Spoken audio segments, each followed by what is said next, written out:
So I really like these new Pixel phones. New designs this year, obviously, but also new specs, new features, also new issues, but of course, new price tags. So we really got to jump into the nitty-gritty of what's actually good about them.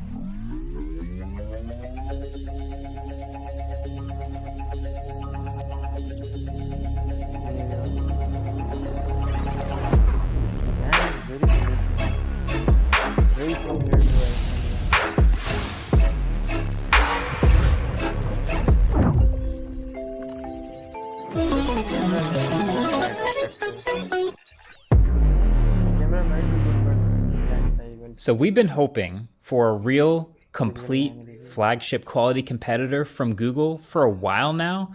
And on one hand, it feels like we finally got them. But on the other hand, did you guys watch the Google event announcing these things? Like, I feel like you can learn a lot about how a company really feels about the products that they're presenting by just watching the announcement event.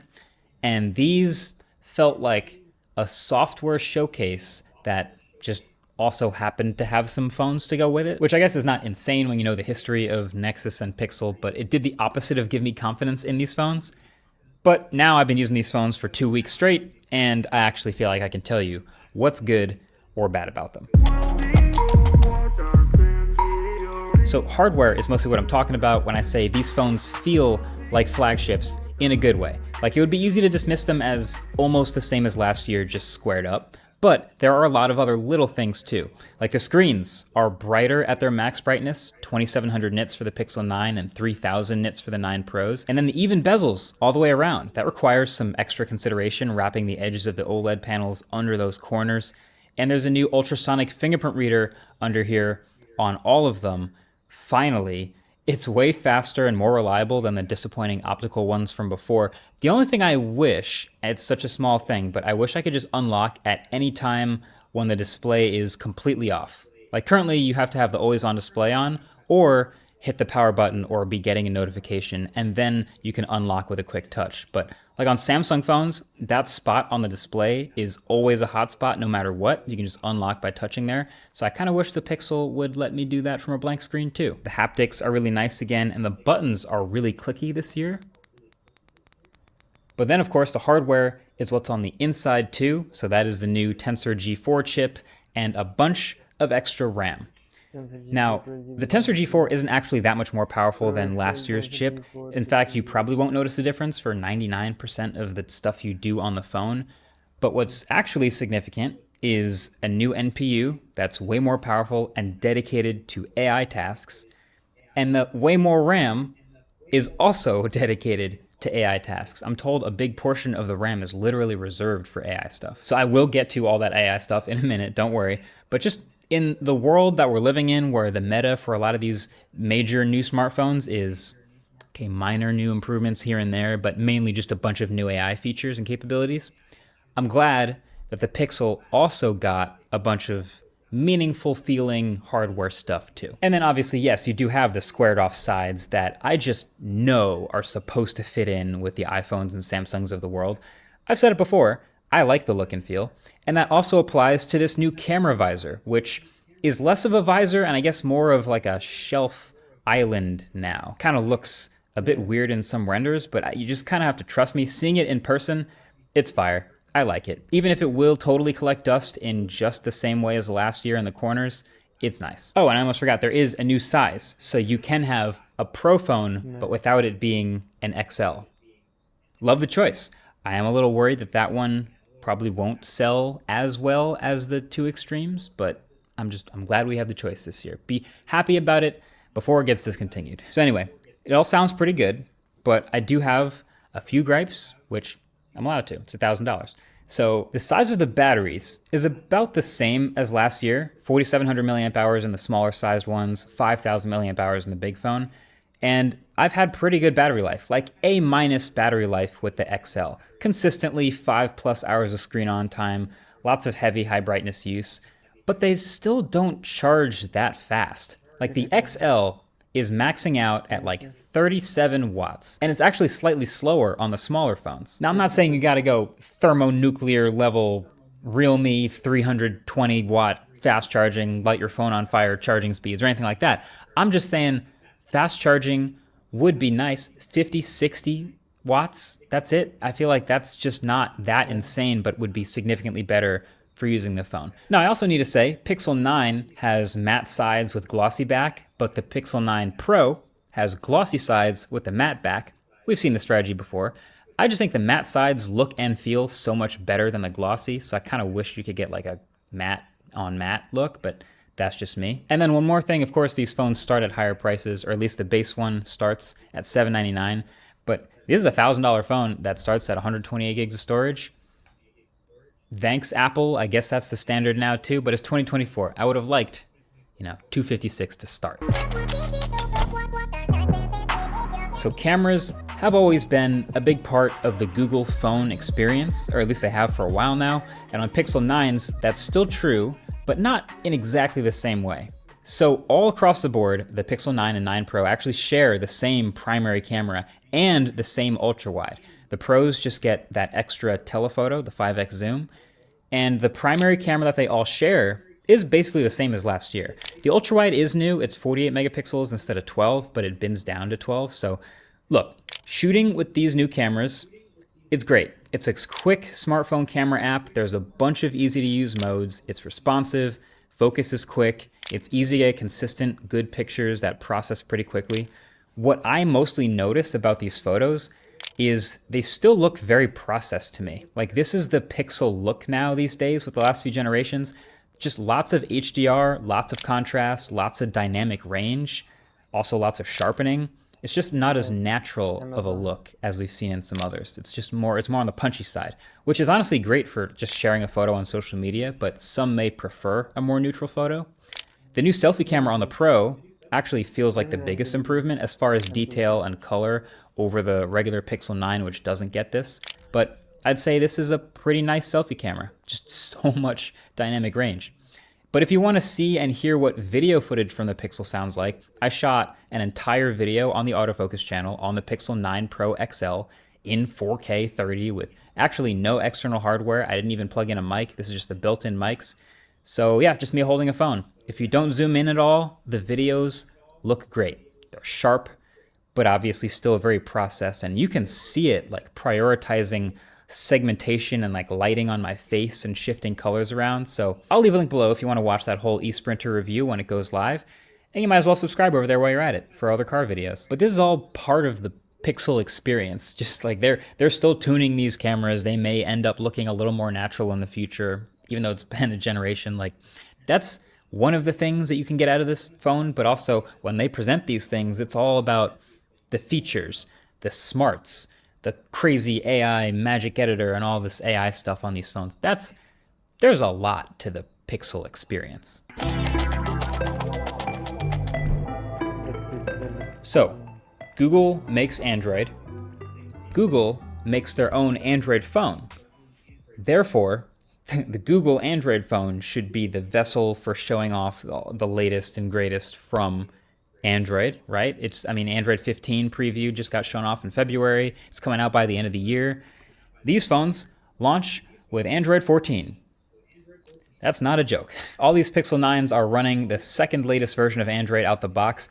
Obviously, they should be first in line for 15 and then the 7 years of promised software updates, but that's still hilarious. But every time I go back to using a Pixel, I'm reminded of all this stuff that I miss when I use other phones, like call screening. It's so good. I know Samsung kind of has like a janky Bixby version of it, but it doesn't work as well. I've tried. The now playing feature also, that just kind of ambiently tells you what song is playing in the background wherever you're at. Love it. And now there's all this new stuff that they're adding that also may or may not hook people to the Pixel. So call notes is a new one, pretty useful, summarizes phone calls that you're on with a recording.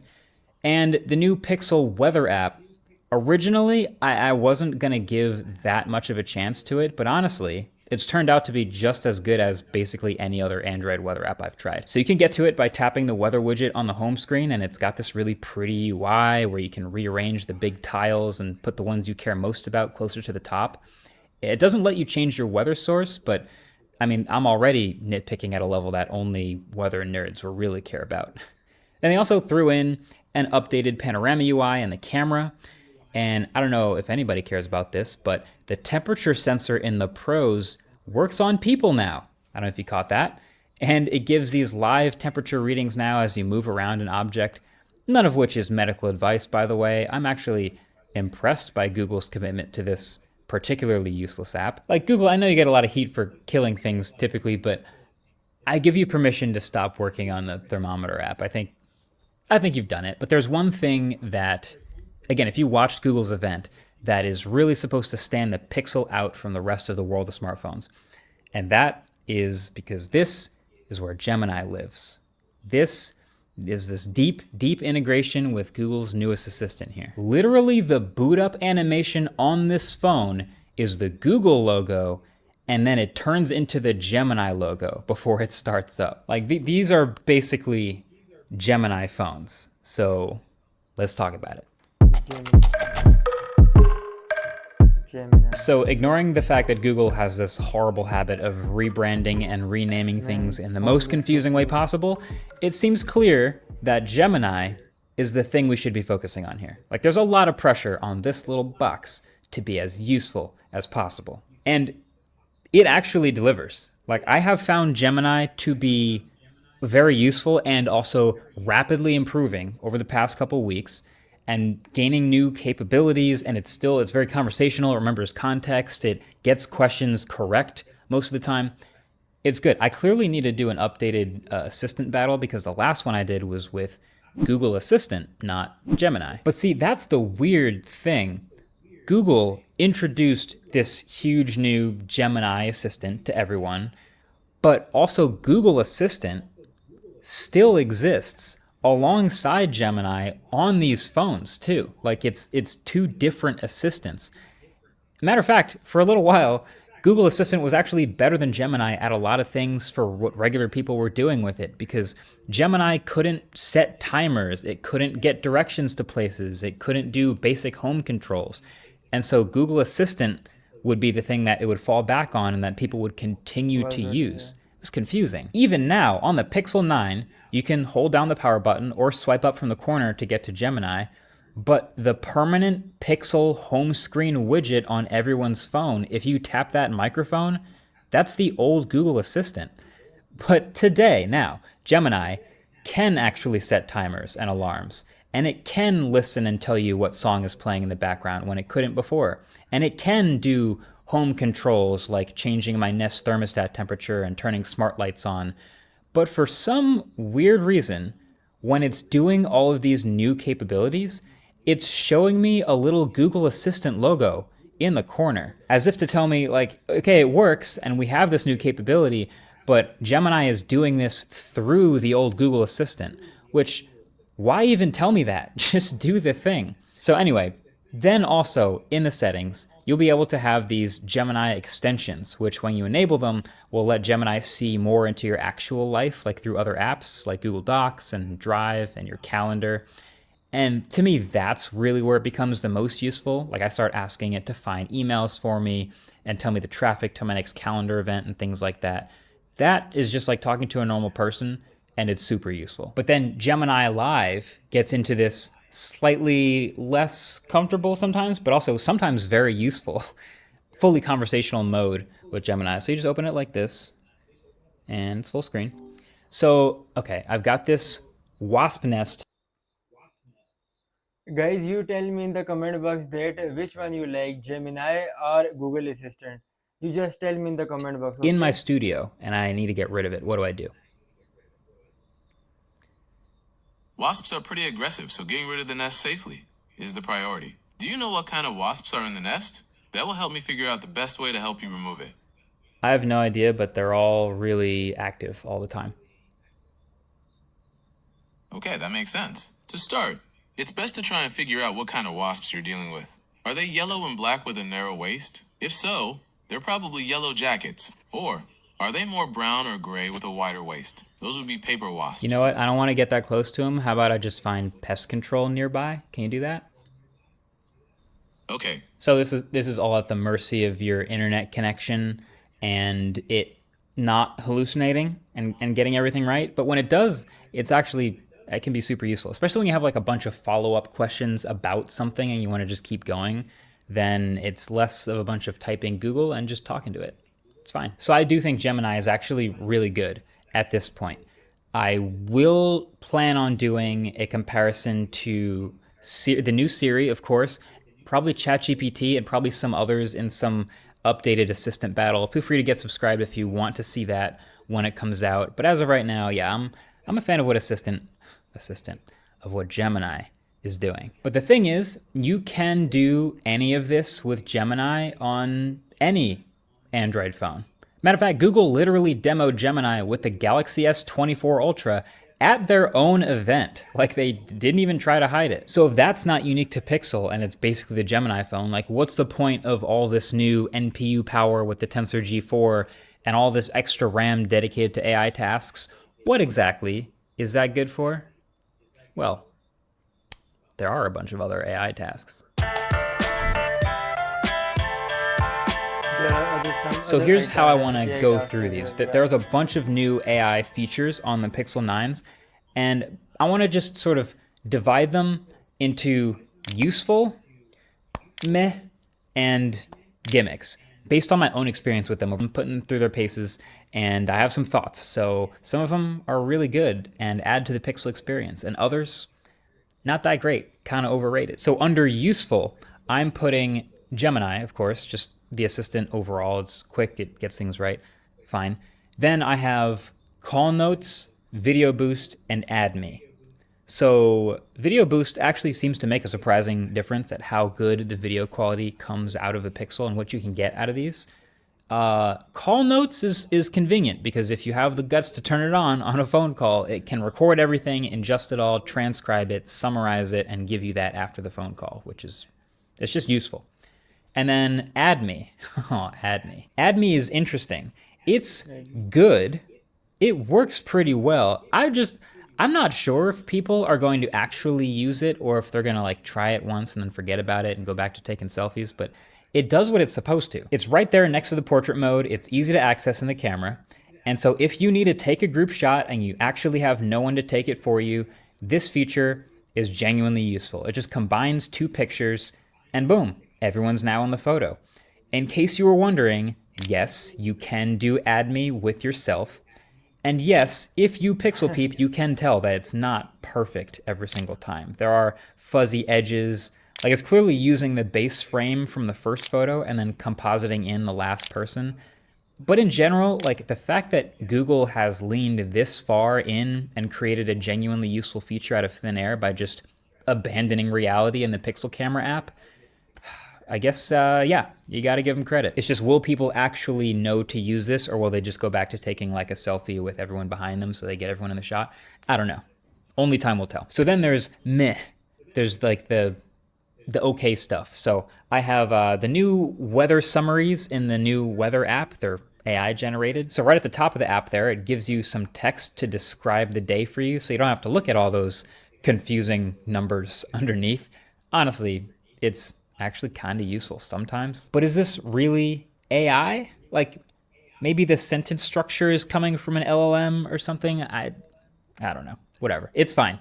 It certainly didn't tell me about all of this clouds coming in, probably going to dump some rain and also ruin my lighting. But then Magic Editor got this reimagine feature that lets you highlight any part of an image and then enter some text to turn it into something else completely different to have your photos look like, I don't know, a fantasy land or something that also never happened.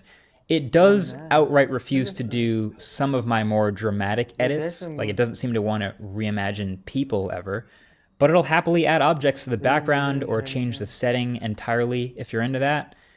I don't know. What is a photo anyway? And then the last meh, but not least, or whatever, is the Screenshots app. Am I missing something here? I mean, I get the premise. You have some screenshots on your phone that you've taken where you want to save some critical information in them. So they built a place where you can organize them all into collections, which is convenient. You can search through them. You can have it remind you at a certain date and time of a specific screenshot and even link you back to the web page that you took a screenshot of. And it makes all this information searchable. But I'm sitting here thinking, shouldn't this have been built into Google Photos? Like, did you know that Samsung's Photos app already built in the smart linking to any website you take a screenshot of? I mean, don't get me wrong, it works. It does what it's supposed to. My theory is they're probably doing slightly more analysis, more processing of all the bits of text and information in each photo than they would with the normal Google Photos app. So that is what enables all the indexing and everything. And then maybe if it goes well, they'll also bring all that to the Photos app, maybe, or if it doesn't go well, then they can kill it easily. I don't know. Whatever. It's fine. That's not though as bad as my gimmicks section. So zoom enhance. Have you heard about this? There's a new edit feature finally shipping in the Photos app that encourages you to zoom all the way in on a photo and then let it do its pixel magic where it plays this whole animation like it's going to reconstruct your photo and find some hidden details. But it kind of never does. At the end of the day, all it does is sort of turn up the clarity filter and maybe add what feels like some fake texture where it thinks there should have been some. I'm not buying it. And then there's the Pixel Studio app, which is just this neat little app to generate new images completely on device. And again, what I'm not saying is that it doesn't work. It actually does work impressively well.